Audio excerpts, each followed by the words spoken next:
Oh, shit. Oh, God. No. No. Get it. Yes, come on. No! Grab his legs. Grab his legs. Don't get him away.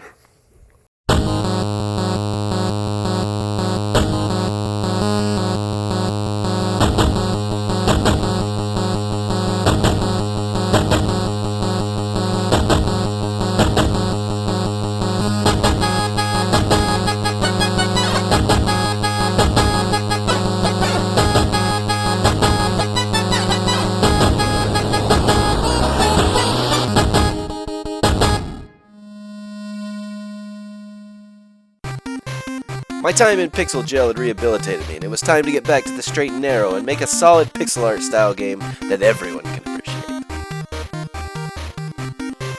It was just after Christmas, and so the theme was New Year's, while the limitation was set to 3 inputs.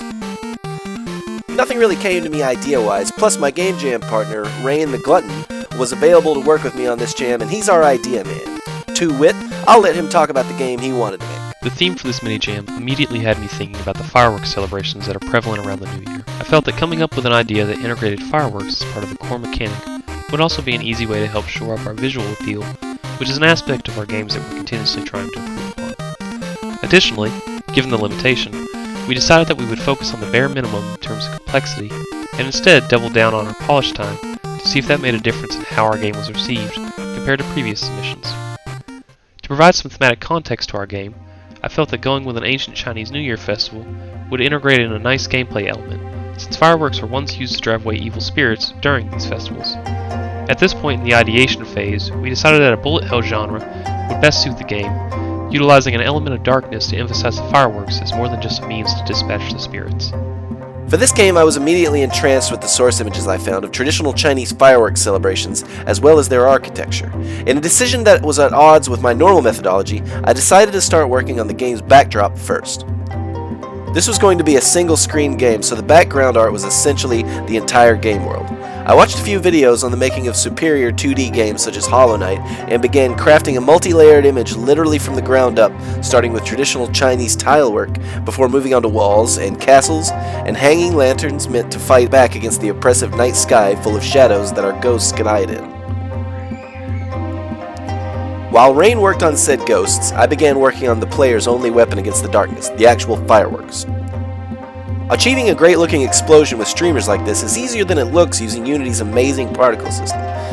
Essentially, each firework is just a couple hundred particles that explode outward in a sphere shape and obey the laws of gravity. Turning on the trail modifiers give it that beautiful look of fire streaming through the sky. I had each firework start with a mortar that shot into the sky, leaving behind its own more modest particle trail system, and spawning our nice explosion when it met its desired height. Next, I started working on the actual launcher for the fireworks, which began as a simple cylinder that you moved from side to side with the arrow keys, but ended up being a young girl dressed in a traditional Chinese Xiangsam dress, pushing a rickshaw-type cart with a firework mortar barrel on the top. On the ghost front, Rain had finished the sprites, and we worked on lighting from the fireworks explosions to expose their positions in the sky. The one thing that really makes a great bullet hell game for me is the precise choreography of the bullets and enemy spawns that makes the player feel like they're reenacting the Matrix in 2D. Unfortunately, in game jams, we get stuck with the Bollywood bootleg, known as RNG.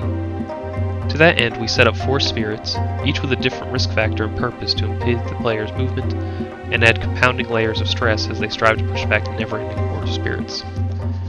The spirits spawn randomly within a sphere at the upper portion of the screen, hidden by the darkness, each with an equal chance of spawning. 3 of the 4 spirits shot out possession orbs, in unique patterns ranging from homing orbs to continuous diagonal streams that would limit the player's range of movement.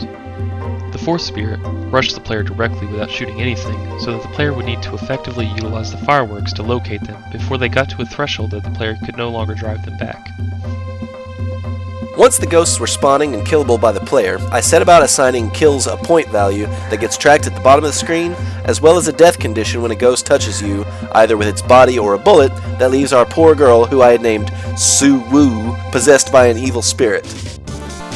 The basic loop of the game was finished on Saturday night, which was fortunate because I spent almost my entire day Sunday with my family, while Rain put in some time testing and tweaking and generally getting some extra sets of eyes to critique our budding masterpiece. By the time I arrived home on Sunday, we had a version of the game that was tested, ready for release, with enough time for me to spend a few additional hours adding in special fireworks for that extra flair. I even made a 40-second trailer of the game that definitely added some pretentious grandiosity to a game that basically could have been in an 80s arcade. I was truly transformed by my time in Pixel Jail, but I wasn't under the impression that we would necessarily win just because we made a pixel game instead of,